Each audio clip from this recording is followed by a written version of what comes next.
Good afternoon, Britannia, and hello to the rest of the world. Welcome to 2CTV. The threat against Britain and British values continues to escalate, not just from the far left, not just from the globalists, or even homegrown Islamism, but of course the Islamic Republic of Iran and their proxies across our kingdom. This video is about the latest update on what I've been dealing with, 2CTV, and other British journalists, British Iranian journalists, and other foreign journalists, basically anybody that the Iranian regime sees as a threat to their own ideology. Death threats against me continues. It died down a little bit over the last couple of weeks, but it's come back. I'm dealing with the authorities, dealing with the intelligence community, try to ensure my own safety, because we have to continue our work on 2CTV for you guys. I will never surrender. I will never back down. I will refuse to get cancelled, whether by our own establishment or the Islamic Republic. My mother fled that country in order to get freedom in the West. But that ideology is following us everywhere. So we're going to talk about the latest updates. This is about the influence of the Iranian embassy in London.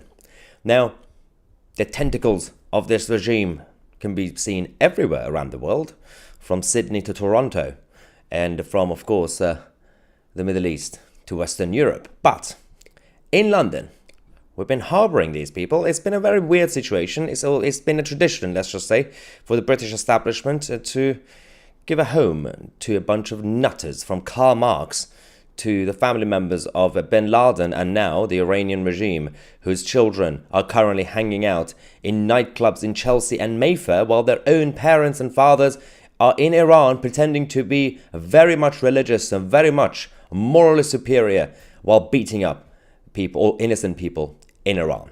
They also want to spread their ideology across our country in the United Kingdom. So this fight is not just about what's going on inside Iran, but it's about all of us in the Western world. We heard recently that Puria, one of the British Iranian journalists who was attacked outside his home, he works for a channel called Iran International, which is an opposition channel, essentially. It's against the Islamic regime in Iran. And they've, of course, been a target over the last year or so. 2CTV has been a target for the past few months or so. And myself, of course, there's been a couple of incidents I had to deal with. I can't really get into details of most of them, unfortunately. But you guys already know that what I have to, generally speaking, on a daily basis, be careful about when I'm outside. But I've been hearing from authorities and everybody else that the threat is escalating. It's not just about Puria, it's not even just about me, it's about other people as well. Until now, they've been targeting foreign journalists and now British Iranian journalists, and now they're going after English British journalists as well. This is literally declaring a conflict without declaring it. And somehow, our government, Rishi Sunak, with the help of his friend in the White House, Joe Biden, another liberal globalist, are still dealing with the Iranian regime. They're still making backroom deals. They're still giving them money. They're still essentially allowing them to continue their nuclear program until Donald Trump comes. If they allow Trump to win the election, by the way, we'll find out. Now, Puria Zarati is currently living in a safe house since the attack on him in London outside his home. A situation that I almost had to deal with a while back. Fortunately, the people who were targeting me were stopped, let's just say, as you guys remember. But it doesn't really say it's gone away. As our channel continues to grow, you guys have noticed in the live chat, we don't just have the usual trolls who are against our values in Britain. You can see in the live chat some of the more foreign trolls. They are funded by Qatar and the Islamic Republic of Iran. You can see their names, you can see their profile pictures. You can see how they continue to add the Iranian flag emoji, or the Islamic Republic of Iran flag emoji, in the live chat. They are on top of us. And the channel is growing. We are now on 462,000 subscribers. Another few thousand we've gained since last night. We are now gaining, I think at this point, about 5,000, couple of thousand a day, which has been a great support from you guys. So I want to say massive thank you for all the love and support, but we have to stay focused. Now, we heard a couple of days ago how Iran is now warning the British establishment that Britain will pay for hosting dissident journalists. Now, the Iranian regime were absolutely fine and quite happy over the last 40 years or so with their troublemakers in Iran to escape. They let them leave Iran. They wanted them to go because they didn't want them to stay. People like Puria and his family and others. Or my mother. That was the whole point. They didn't want the troublemakers to stay in Iran. Now they're coming for us, which kind of makes sense from their perspective. But why is it that our globalist establishments continue to do business with these nutters? Why is it that the IRGC still has not been designated as a terrorist organization by our government? We know that Arab money, Qatari money, is everywhere. In the city of London, let's just say allegedly, Buckingham Palace, and other places. The British establishment would say our hands are tied. Really? Well, our lives are at risk right now. And it's not just about Puria, it's not even just about me, it's about everybody else. Next, they're going to go after Sky News reporters, BBC News reporters, and other people, English, British, Anglo-Saxons. This is what they're telling us now. But there is a fight back. We've seen over the last couple of years, since the uprising started in Iran, there have been protests across the West in support of the Iranian people against the regime. We've seen these images in London, the true and original Iranian flag being flown. But that's all we had, right? But since October, when the Iranians also came out to show support to the Jews and Israel, we now also have rallies for Iran and for Israel. We now see the Israeli flags flying side by side, right next to the Iranian flags and the Union flags. The whole point of this community in London and across the West, Jews and Persians and all the others, they want to send a message to the rest of us that yes, we might currently be outside in central London with our Israeli flags or the Iranian flags, but we're also grateful to be here and we are still pro-British, so we will fly the Union flag and we will sing the national anthem. That's what you need from any sort of immigrant community. Our establishment don't care about my safety and 2CTV in general. I've had a lot of encounters with the authorities on this issue. They said they will look after me and others. It's not a big deal, apparently. Until it happens. I will never surrender. Just a quick heads up that, of course, our new website has officially also been launched, 2c.tv. A special thanks to our partner and sponsor, tadmedia.co.uk, who helped us with this website. Definitely check them out. The link is in the description. If you want to also register your interest to join 2CTV Plus, you can just go on 2c.tv and check it out. Again, the link is in the description. Let's get your reaction as well on this issue. First super chat, thank you, saying in Paris, Dylan Lee means never ever give up. Oh, right. If you're against their social adult services, you get my vote. 100%. Love you, Maya. You rock. Thank you very much. Another one says, but we Jews caused all Arabs to stay in poverty by inventing Islam. It just backfired. No troll to see here. I can confirm that the Jews did not invent Islam when Muhammad was rising. I can confirm that. Or Christians, for that matter. Paul says, I registered interest on 2C site, but received no response yet. Yes, so I did get a couple of comments about this. We will get back to you guys in about a week or so when we actually officially prepare. Well, the platform is getting ready. The shows are being filmed. And when the whole thing is ready, within the next week, you will get an email with the link to go to the platform, the new platform, as well as, obviously, of course, YouTube. So anybody who's registered their interest on 2c.tv, you will get an email within the next week or so. Within the next, yes.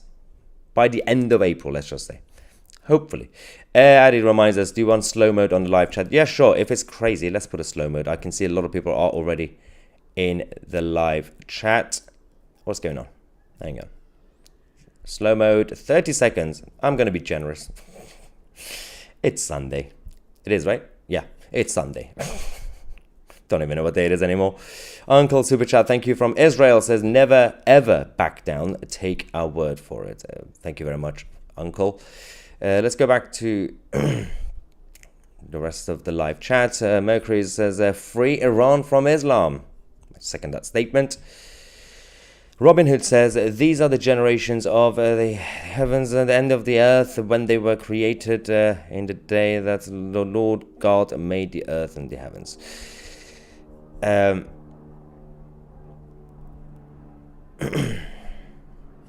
Jennifer Harrison says, carry a pepper spray or stunt gun. I don't have one. The thing is, in Britain, if you want to do self-defense, you're going to get into trouble. I mean, there's a story a few years ago about the elderly, the pensioner, whose house was broken into by a burglar, and there was a fight, and the pensioner defended himself against the burglar. Somehow, the pensioner, who was defending his own home, became the criminal for beating up the burglar. And eventually it got cleared, but why do we have to even go through that process? The justice system in this country needs massive reforms, and everybody knows this, but so far nothing's happening. Paul says, that's right, Maya, never surrender. You always got a safe house at mine. I do need to say a big thank you. So many of you have emailed and messaged over the last few months offering your homes. So that's quite lovely, just in case anything happens. I think at this point I have safe houses across the country in every neighborhood in case I need some sort of support, which is lovely. Roy says, I have studied this every week since October 23, and I've seen for myself how this is escalating into massive Islamic attack on the West. Stay safe, Maya. See you on Tuesday. It's also, again, let's clarify, it's not really just about Islamism. It's the betrayal of the system and our values by our globalist establishment, who put other countries and the interests of other countries in the name of allies before our own. And I'm talking about not just Britain, I'm talking about even Australia, Canada, United States, all the other countries as well, France. You have to put your country first. And primarily the natives in the country. And then, of course, those good migrants who integrate, who want to be part of society, then you look after them. And then you look after your neighbors. If you can afford it, then you can be generous. And you have to get the will of the people, by the way. You can't really just go around spending other people's money on foreign conflicts, for example, or anything else for that matter, or foreign aid. Put your countries first, your people first, and try to make sure you actually minimize any threat against you. It shouldn't be rocket science, but that the world has changed. The globalized world is not allowing countries to be independent anymore. You have to be part of the big tent in order to secure stability, as they claim. They think when we say these things, they think we are the troublemakers. We want to take the world back into the early 20th century. Not necessarily. You can still have a globalized world. You can still have cooperation between Canada and the US, for example, or Australia and New Zealand, if New Zealand sort out their own government. But you don't have to sell out your sovereignty. Put your country first.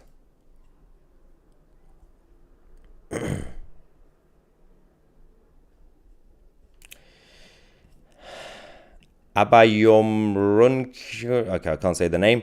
If you think you are going to rise up against Muslims in England, dream on. You can't handle them, so don't try. Imagine if the Greeks had said that about the Persians, or vice versa, Persians had said that about the Greeks when they were attacking. Or the Romans. Imagine if anybody just attacked other countries, and then one side just said, yeah, we're just not going to fight back. Self-defense is important. It's of course important. But will our establishments do anything on our behalf? Highly doubt that. Not yet. Oh, we saw this already. Sorry, guys. Super chat from LT says, Jews created Islam. Don't make me laugh. I know, right? I'm not religious, but if I was religious, it seems to be Islam is the perfect cover for Satan himself. It's really easy to blame everything on Christians and Jews. It's been happening since, for centuries, let's just say. Especially since the medieval times, when the establishments took over religion again. Mad Max's dog says, does no one get it yet? They allow this to aggravate normal Brits into riots, so the normal Brits are the ones to blame. I think everyone watching 2CTV gets that. Mad Max, thank you very much. Peter Green, thank you very much for your super chat. Upgrade the bunny to a well-trained German Shepherd, mate. I've got to, and then never felt less than safe when they're about. Stay safe, mate. The thing is, Bumban sleeps like 23 hours a day, so he's currently napping anyway. I'm not really sure he's going to be a good trained shepherd, German shepherd.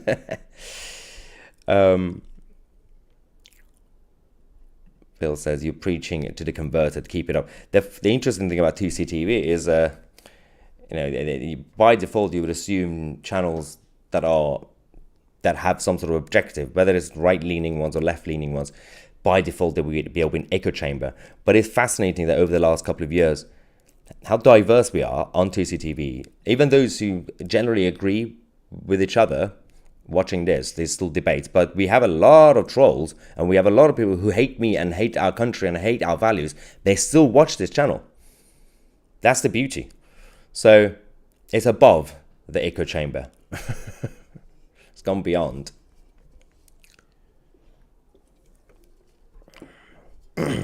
Kelly says the police are not going to protect anybody nowadays. They don't care unless you're foreign. And the outlaw of this country, they will protect what? They will protect you unless you've got billions of pounds to pay for it. If you have a bigger platform, then maybe, yeah.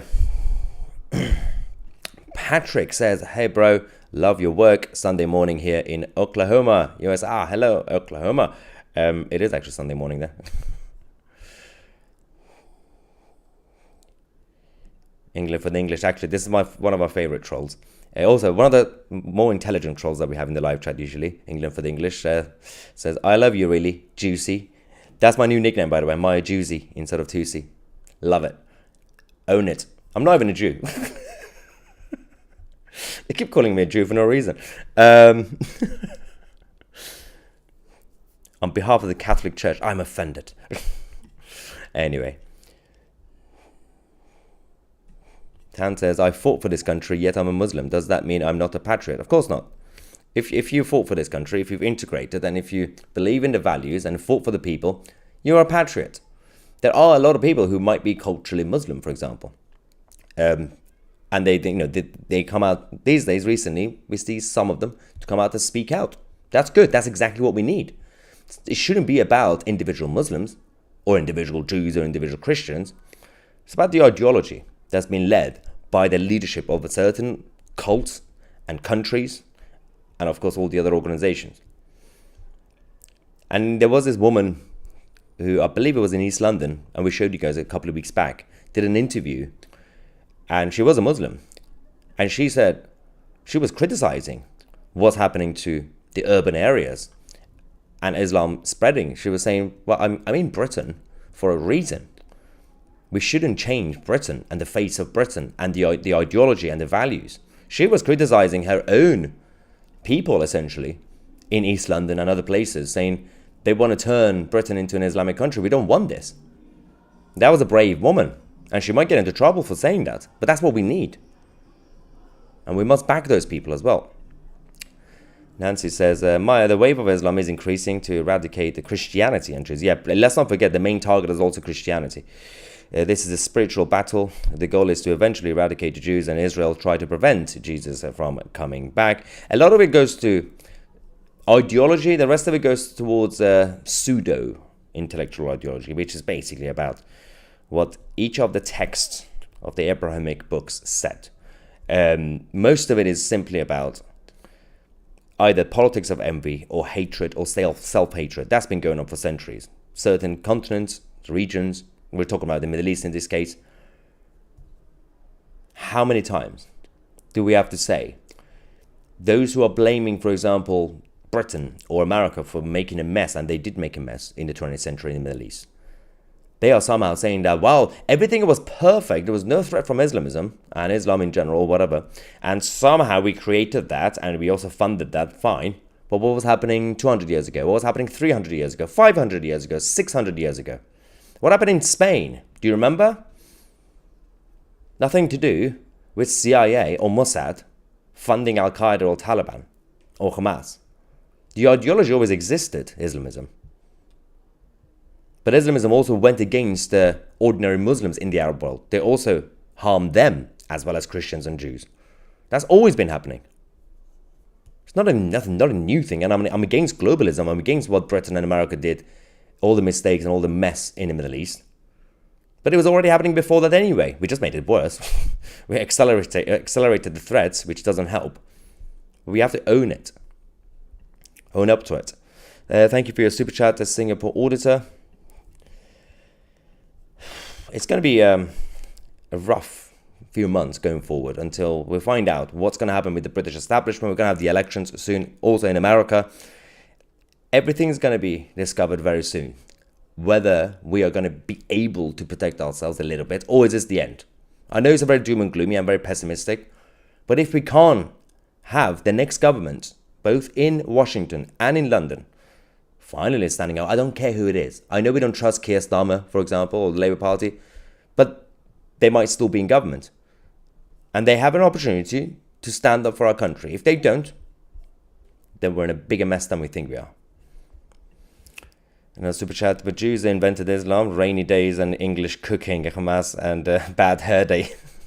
Is that a personal attack on my hair today? But yes, we are where we are. We are going to talk about later on the channel about the other threats. It's not really a threat. It's just crazy stuff against 2CTV. They are coming for 2CTV. Again, we'll talk about that later. And we're going to talk about another Labour politician who's been suspended over links to Islamism. Surprise. And America sanctioning Israel and the IDF. Oh yes, Joe Biden's government. We'll talk about all that later on. And make sure to check out our new shiny website 2c.tv and register your interest for the upcoming platform 2CTV Plus. So you can register there and you put your details there. And of course, big shout out to Tad Media, who helped us create this lovely website and platform. Give a shout out to them as well, because the link is in the description. If you have any sort of web design or development needs, check them out. Very good people. I'm Maya Tusi, and we are the media.